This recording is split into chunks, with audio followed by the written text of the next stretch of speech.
नमस्कार दोस्तों, मैं आपका दोस्त आशीष शर्मा आपके लिए कक्षा 10 के लिए एक बार फिर से जो है वो नया वीडियो लेकर आया हूँ। इसमें आपके लिए जो है वो पहला ही श्लोक जो है कक्षा 10 में पहला पाठ है, सूची पर्यावरण पर्यावरण को शुद्ध बनाए रखिए। इसके लिए जो पहला श्लोक है वो है दुर्वम अत्र जीवितम जातम प्रकृतिरेव शरणम। दुर्वम का मतलब होता है कठिन। दुर्वम का मतलब क्या होता है? कठिन। दुर्वम का मतलब कठिन। जीवित का मतलब होता है जीवन। जातम का मतलब हो गया है। सूची का मतलब होता है पवित्र और शुद्धता। मेरा जीना यहाँ पर बहुत ही कठिन हो गया है, इसलिए प्रकृति की शरण लेनी चाहिए। सूची पर्यावरण पर्यावरण को शुद्ध बनाए रखिए, अर्थात पर्यावरण की जो शुद्धता की जो शरण है वो लेनी चाहिए।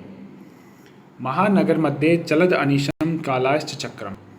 चलद का मतलब होता है चलते हैं, अनिशम का मतलब होता है रात दिन, कालाश्च चक्रम काला लोहे का पहिया। महानगर मध्य का मतलब होता है महानगरों के बड़े बड़े जो महानगर हैं उनकी बात कर रहा है। कह रहा है कि महानगरों के बीच में चलते हुए जो काले लोहे के पहिए हैं वो रात दिन चल रहे हैं। इससे मनः सोच्यत तनु पेक्षित भ्रमति सदा वक्रम। और इसे जो है वो मेरा मन जो है वो सूखता जा रहा है, तन जो है वो पीसता जा रहा है, और ये जो चक्र हैं वो भ्रमित करते हुए टेढ़े मेढ़े चल रहे हैं। वक्रम का मतलब होता है टेढ़ा मेढ़ा। दुर्दांति दसने रमुना शाने जनन सनम। जनन सनम का मतलब होता है जनता का नाश। और दुर्दांत का मतलब होता है कठोर या भयानक। दसने का मतलब होता है दांतों से। अमुना का मतलब इनके द्वारा। शात यानी होवे। कह रहे हैं कि कवि कहना चाहता है कि कठोर इन दांतों से, इन भयंकर जो पर्यावरण प्रदूषण रूपी जो भयंकर दांत हैं, इनसे जनता का नाश हो रहा है, इसलिए पर्यावरण को शुद्ध बनाए रखिए। आगे है अगला, कज्जल मलिनम धूमम मुंचति सतसकटियानम वाष्पयानमाला संधावती वितरन्ति ध्वानं यानानं पंक्त्यो हा अंता कठिनम संसरणम सूची पर्यावरणम। कज्जल मलिनम का मतलब होता है काजल की तरह काला। धूमम यानी धुआं, मुंचत यानी छोड़ रहे हैं, यातायानम का मतलब होता है गाड़ियों की। जो गाड़ियाँ हैं वो देखिए, इसमें कज्जल मलिन का मतलब होता है काजल की तरह काला। धूम का मतलब होता है धुआं, मुंचतियान मतलब छोड़ता है। सतसकटियानम मतलब होता है सैकड़ों मोटर गाड़ियाँ। सैकड़ों मोटर गाड़ियाँ जो है वो रात दिन धुआं छोड़ रही हैं। और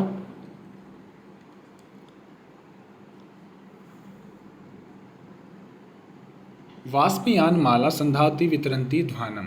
और जो रेलगाड़ी की जो पंक्तियां हैं वो ध्वनि करती हुई दौड़ रही हैं। यानानम पंक्तियों हा अंता कठिनम संसरणम।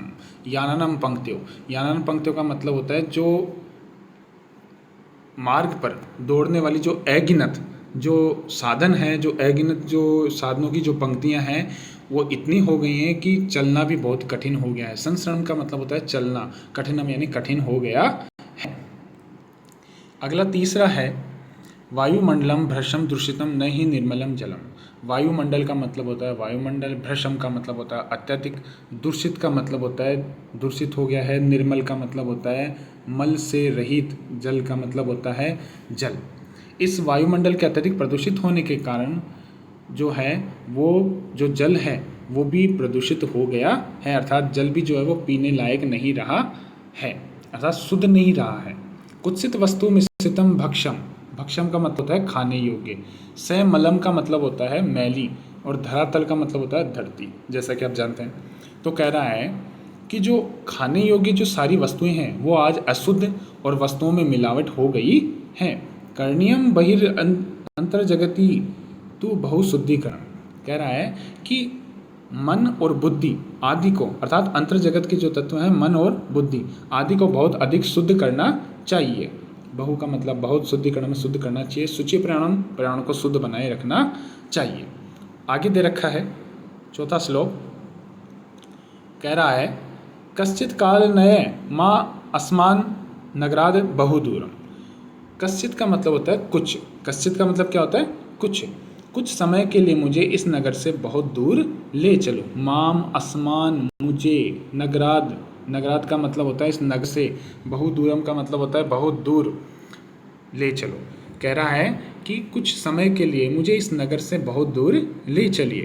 प्रपश्चामी ग्रामांते, प्रपश्चामी का मतलब देखूंगा, ग्रामांत यानी गांव की सीमा पर या गांव की सीमा में, वहाँ से अर्थात गांव जहाँ सीमा खत्म होती है वहाँ से, निर्जर नदी पयपूरम, नदी झरनों को, पयपूरम जो पानी से भरे हुए जो तालाब हैं उनको। कह रहा है कि मैं वहीं से अर्थात गांव के अंत में जो सीमा है वहाँ से ही मैं नदी झरनों को और जो पानी से भरे हुए जो तालाब है उनको सबको देखूंगा।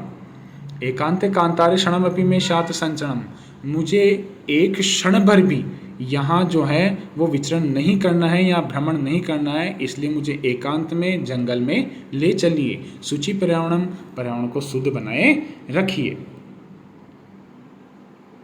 अगला है आई चल बंदो खगकुल कलरवै गुंजित वन देशम पुर कलरवै संभ्रमित जनेभ्य धृत सुख संदेशम चाकचिक्य जालम नो कुर्यात जीवित रह शरणम शुचि पर्यावरणम। कह रहा है आई का मतलब होता है अरे, यानी हमारे, बंधु यानी मित्र, खगकुल रवै पक्षियों के समूह के आवाज से। कह रहा है कि कवि कहना चाहता है कि अरे मित्र, अरे भाई, पक्षियों के समूह की आवाज़ से गुंजायमान में चलो। गुंजायमान जो वन प्रदेश है वहाँ पर चलो। देखिए कह रहा है जो अरे बंधु खगकुल रवै, खगकुल रव का मतलब होता है पक्षियों के समूह के जो आवाज़ होती है, पक्षियों का जो आपने वीडियो वगैरह में भी देखते हैं कि जो वन होता है उसमें पक्षियों का चहचहाट होती है, तो कवि कहता है कि ऐसे वाले वन जो वन प्रदेश है ऐसे में मुझे ले चलो। पुर कलरव है संभ्रमित जनेभ्य, और जो पुर कलरव है, देखिए कलरव का मतलब होता है नगर की जो कोलाहल होती है।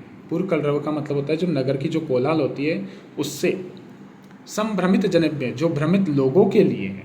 कह रहा है कि जो नगर की आवाज़ से लोगों, परेशान लोगों को धैर्य में सुख का संदेश दो। धृत सुख संदेशम, सुख का संदेश दीजिए। कह रहा है फिर से देखिए इस लाइन का देखिए, जो नगर की कोलाहल है, जो नगर की आवाज़ है, उससे परेशान लोगों को धैर्य का जो है वो सुख का जो संदेश आप दीजिए। चाक चिक्के जालम, चाक का मतलब होता है चकाचौंध, चिक्के जालम का मतलब होता है जाल को, चल का मतलब होता है चलिए, कुरियात का मतलब कीजिए, जीवित सहरणम का मतलब होता है जीवन के सह का हरण। कह रहा है कि चकाचौंध भर वाली जो दुनिया है कहीं हमारे जीवन को इस रस का हरण न कर ले, इसीलिए शुचि पर्यावरण, पर्यावरण को शुद्ध बनाए रखिए। अगला जो 7वां श्लोक है, प्रस्तर तले लता तरु गुल्मा नो भवन्तु पिष्टा पाषाणी सभ्यता निसर्गे शान समाविष्टा मानवाय जीवनम कामे नो जीवनम मरणम शुचि पर्यावरण। प्रस्तर तले का मतलब है पत्थर के तल के नीचे, लता तरु गुल्मा नाम नो भवन्तु पिष्टा, पिष्टा मतलब पिसनी नहीं चाहिए। कह रहा है कि पत्थर के तल के नीचे लताएं, पेड़ और झाड़ियाँ ये पिसनी नहीं चाहिए, ये पिसनी नहीं चाहिए।